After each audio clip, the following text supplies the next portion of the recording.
Block Barbershop located on Lockwood and Salina, 3536 Lockwood. You can hit me up, King of Battle 713 on Instagram. Hey, Panther fans, welcome to the Coach Porter Show. I'm your host, businessman Nick Harris, the businessman Nick Harris. And the gentleman in front of us, you guys know him, Jeff Davis, class of 1992, homecoming king 1992, PV, graduate 96, came back to the neighborhood, to his old school, to join the coaching staff. Former offensive coordinator under Chuck Arnold, current coach in his 5th year, Coach Mike Porter. How you doing, Coach? Pretty good, not bad. Coach, I want to recap last week's game, Kip versus you guys versus Kip Academy Northeast. Let's start with the quarterback play. Quarterback play on your side of the ball in the offense. Number 6, I forgot his name. Number 6. What's the quarterback's name? Number 6. Justin Charquino. And then your backup quarterback, number 12. Jesus de los Reyes. Okay.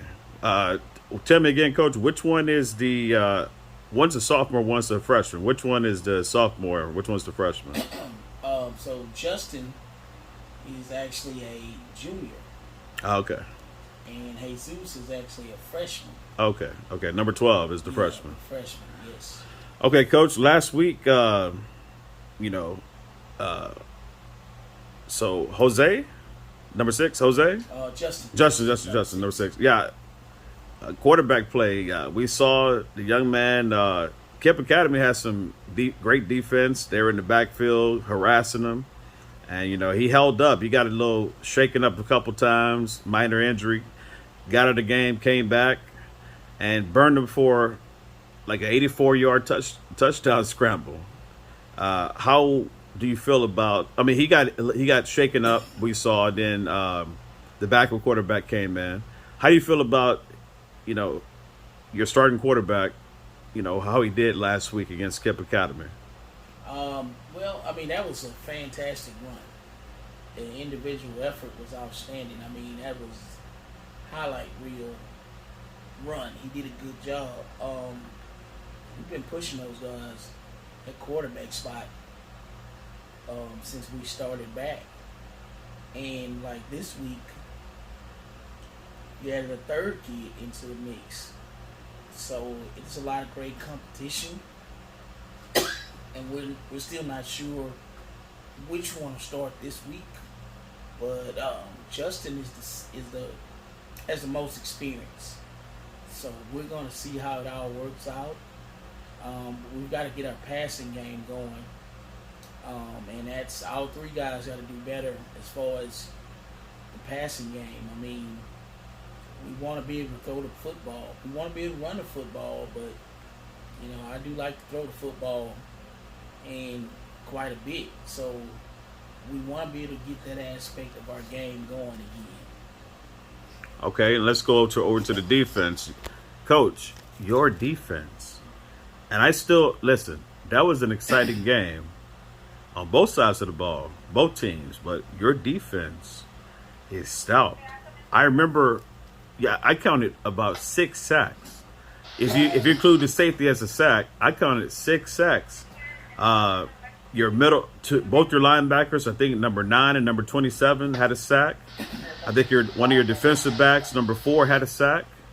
87 had a sack. One of your linemen, and I forgot the other. I remembered up until now, but you had 6 people, 6 different players. I think number 9 got 2 sacks. I think it was number 9 who got the safety, if I'm not mistaken. Could have been someone else, but you had different guys getting in there harassing this quarterback and putting him on the turf. How do you feel about that, Coach? Man, I needed the defense to be way ahead of the offense this year. I mean, we're inexperienced on offense, so we need a good defensive play. Number 9, Jaden Harris, senior linebacker, he knows what he's doing. So that play is reflective. But the defense is doing exactly what we needed them to do. I mean, you hold your opponent, and that was a very good. Their skilled people were outstanding. I mean, those are some really good kids. They had the size advantage on us. I mean, those were some big, fast kids that played the shield. So we did a really good job of limiting what they could do and frustrating them. You hold your opponent to just 16 points. That's enough to win.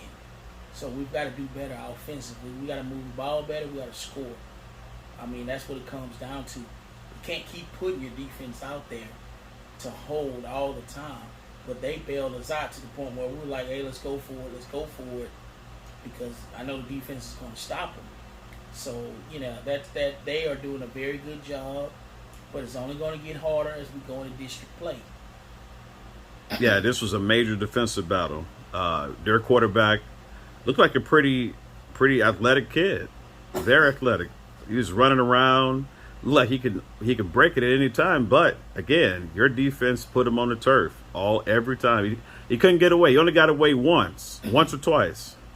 He got away. But for a whole football game, this kid couldn't do much at all. So anyway, Coach, a lot of fans wanted to know when Justin ran the 84-yard touchdown, why didn't you guys kick the extra point instead of going for 2? Because we felt like the defense, you had about 4 minutes left in the game, and the defense was doing great. We felt like you could have held them the last 4 minutes and got the victory. Why didn't you guys kick the extra point instead of going for 2 after that touchdown? There's a lot of reasons why. One is I just thought about that. My holder was Justin. He just went 84 yards. He was dead tired. That's the difference. You can tell a kid to hold the ball. He's going to rest a little bit. You tell him you're going to run another play, and we got the other kid in there, we were going to be good. But number one reason is our kicker hadn't been out there long. He's got very little experience. Looking at him, he just wasn't feeling very confident. So I'm not going to put him out there to kick if you're not feeling confident. Second reason is pressure situation. I wasn't sure about our protection. So I didn't want to put those kids out there in that situation and we blow it, because if we put them out there and we don't protect and they block it, that's 2 points going the other way and they win. So yeah, a lot of people, well, why didn't you kick? I was more confident in us running the ball in or running the offensive play than us actually kicking with an inexperienced kicker in a pressure situation. So I mean, I stand by that decision, and if it came up again in that exact situation, knowing the kids that I have and knowing that situation, we do it again. We go for it. Okay, Coach. And then Kemp Academy in overtime was lucky enough to the quarterback finally got away, scored a touchdown, and they won the game. So that one just barely slipped out of your fingers, but you had their number the whole time. I can imagine what the conversation was between you and Coach Land after the game. I'm sure Coach Land told you, hey, you got a great group of kids over there. Keep developing them, make them better. So was that the conversation you guys had or something similar? It was, I love those guys, man. Coach Thomas Land, saw him grow up in his building. He played for us. Coach Alfred Land, the veteran, mentor to me. Jeffrey Perry played quarterback for us. And, of course, it's disappointing to lose. Those guys, I'm real proud of Thomas. I thought they did a very good job in preparing for us. It's hard to lose. It's always hard to lose. My kids wanted to win just as much as anybody else. But, I mean, I cheer for those guys every time that they don't play us, which is the majority of the time. And I'm very happy for them because I've seen the work they put in. That meant a lot to them. I hated it came at our expense. But again, our kids are building. It was a hell of a game for our kids as well. We just didn't get the W, and we were like, it wasn't good enough. So we came back. And I talked to Thomas.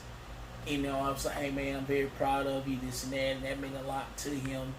And I was like, just keep building and mess around, and you guys win that district and go on. That's what I hope for them. And if I can help them in any way I can, Coach Lane just gave me a hug, a bear hug, because I mean that's my boy. He mentored me, man. I remember many trips after the game, riding back to school with him.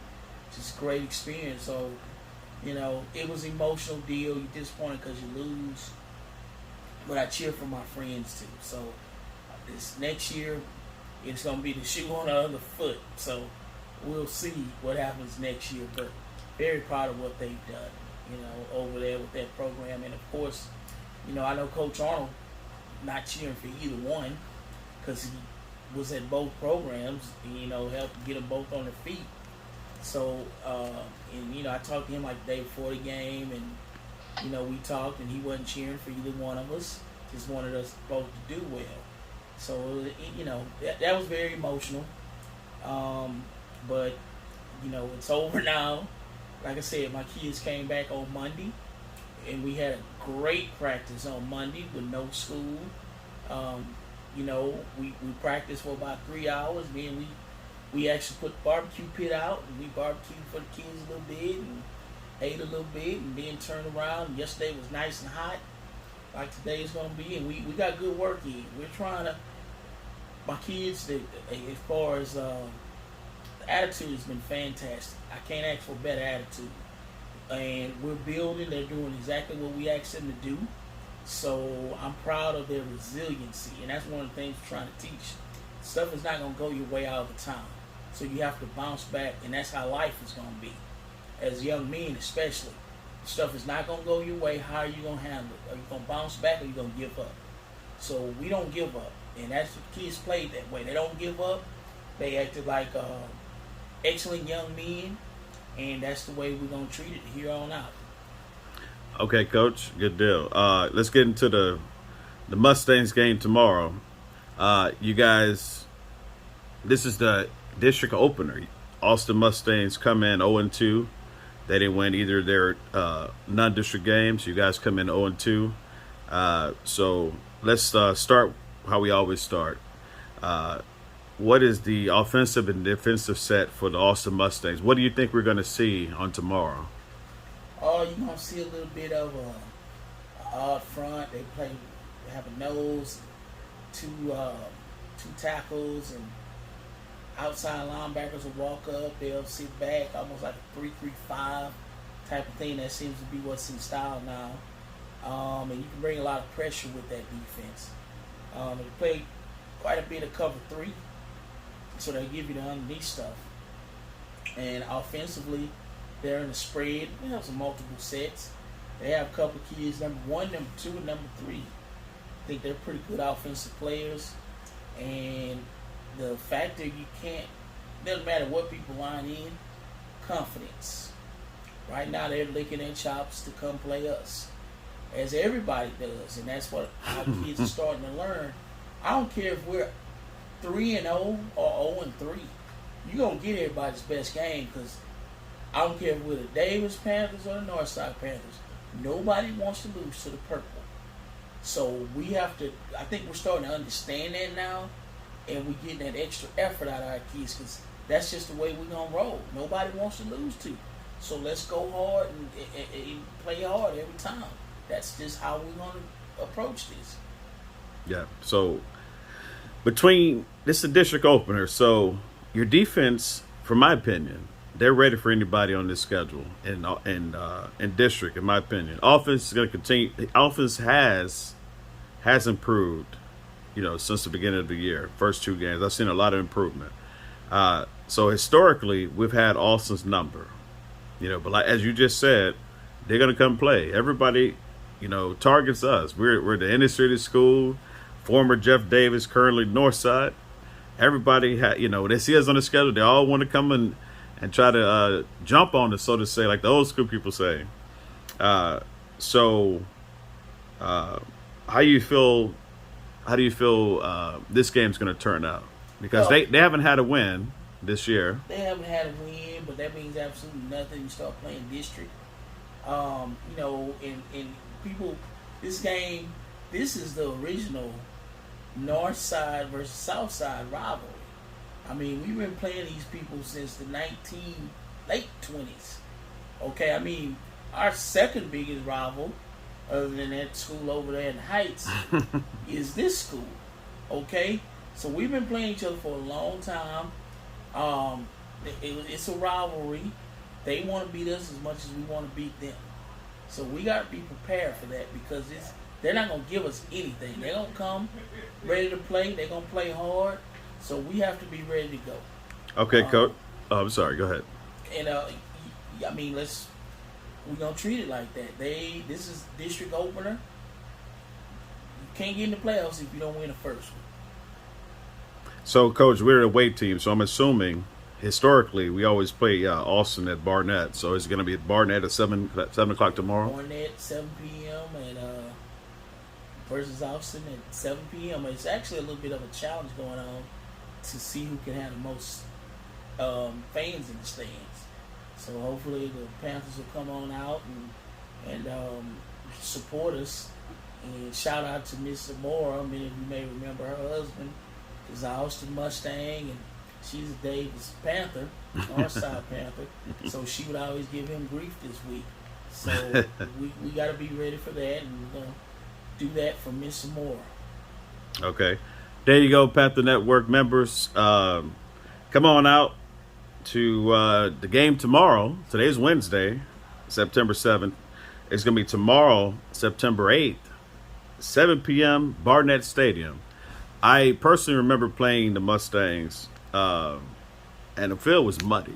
You know, it had flooded, and at the end of the flood, they let us play, became in practice maybe like a day, and then the next day we played the Mustangs, and Barnett Field was a swamp. As it traditionally has been. But hey, they have brand new turf out there. Brand new, so it shouldn't be muddy at all. I remember Coleman Bates ran all over them for Coleman at least was 200 a yards. Yeah. Coleman was a bucket.